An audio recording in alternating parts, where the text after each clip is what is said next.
In this week's blog post, I wanted to talk about the importance of having a mirror in our inner journey. Now, I'm not talking about this type of mirror, not the type that reflects our outer form.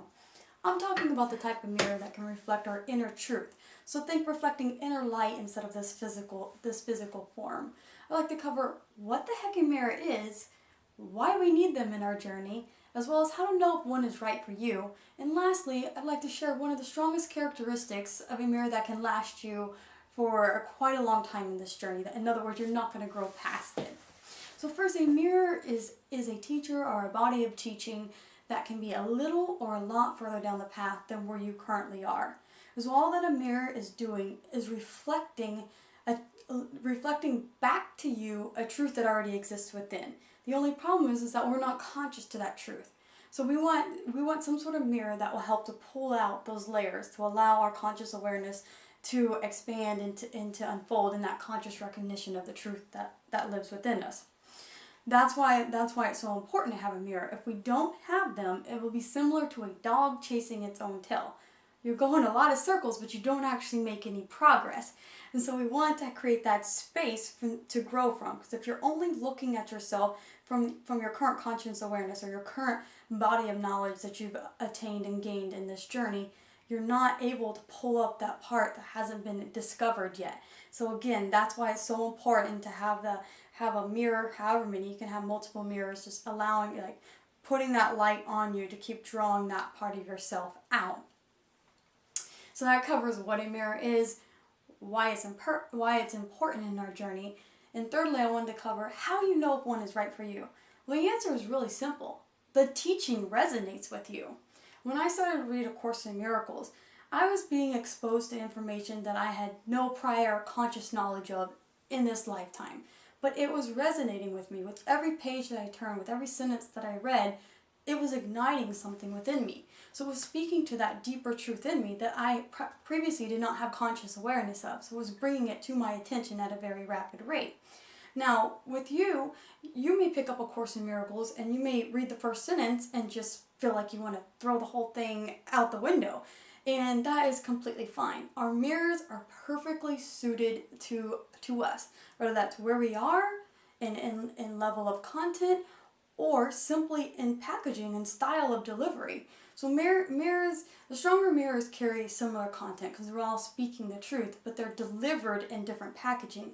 So for instance, Eckhart Tolle is speaking a similar truth as A Course in Miracles, but it's presented with different terminology, different phrasing, different angle. For me, when I first tried to read Eckhart Tolle's The Power of Now back in, I believe it was 2006, I was A, not in a position to receive the information, and B, the packaging wasn't the right fit for me at that point in my journey. So I couldn't get 60 pages through the book without just abandoning ship. But then A Course in Miracles worked wonders for me, and I went back to The Power of Now and realized this treasure trove of truth that had been there the whole time. I just wasn't in a place to connect to it. It could have been a timing thing.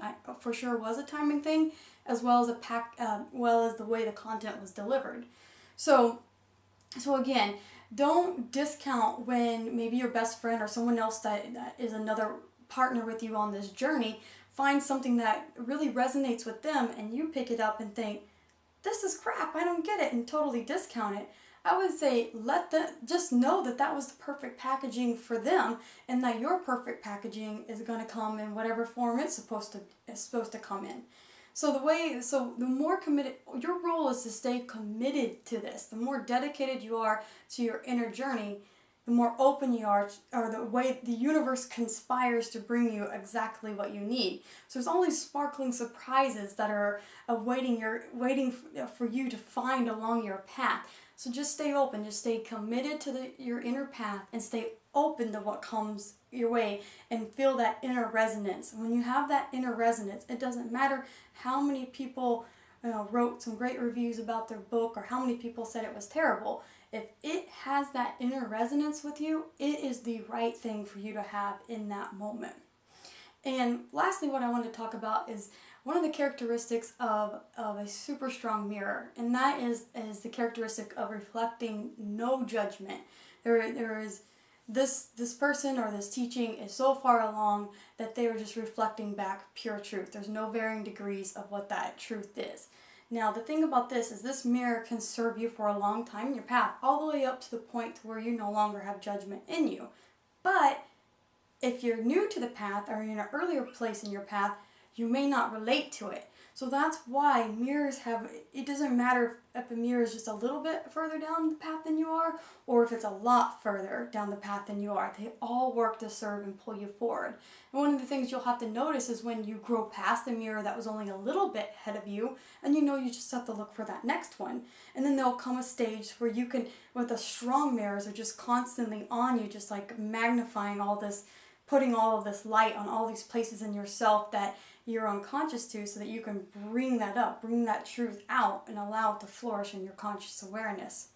And of course, since we're talking about mirrors, I have to share with you that my book is meant to help people who are contending with ego on an emotional plane. So how you relate to yourself in a way that brings you inner peace, and how you relate to those who are around you to help bring inner peace to your experience.